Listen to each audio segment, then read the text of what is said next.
दादर येथील कबूतरखाना बंद केल्यानंतर जैन समाजात संतापाचं वातावरण आहे। या पार्श्वभूमीवर जैन मुनी निलेश चंद्र विजय यांनी 1 नोव्हेंबर पासून आझाद मैदानात उपोषण करण्याची घोषणा केली आहे। कबूतरखान्यांच्या बंदीच्या निर्णयाचा निषेध करत त्यांनी काही दिवसांपूर्वी प्रसंगी शस्त्र उचलण्याचाही इशारा दिला होता।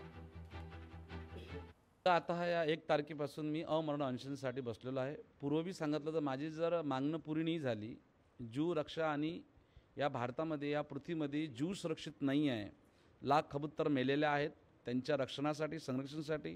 दुसरा मुद्दा आहे की गोमाताला राज्यमाता घोषित केलेला आहे, तरी पण गोरक्षकावर जानलेवा हल्ला होत आहेत आणि कितीही गोरक्षक मेलेले आहेत, तरी या सरकारचं त्यांच्याकडे ध्यान केंद्रित करावं, न्याय मिळावं आणि जीव जो प्राणी आहे, भगवान महावीर संदेश आहे जीव और जीने दो, याच्यावर काही लक्ष घ्यावं। भगवान महावीरचा संदेश जो आहे प्रत्येक प्राण्याला ह्या जगावर ह्या सृष्टीवर जगाचा अधिकार आहे, त्याचं रक्षण आणि संरक्षण करणं हा मानवत्याचं परम कर्तव्य आहे।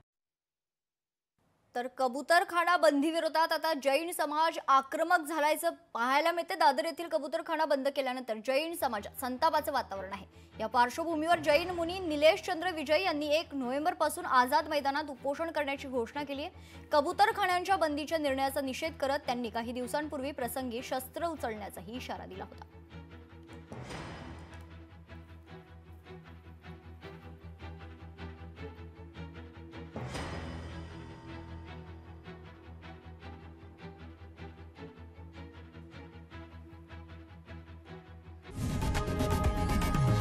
लोकशाही मराठी ऐका, पहा, जागरूक रहा।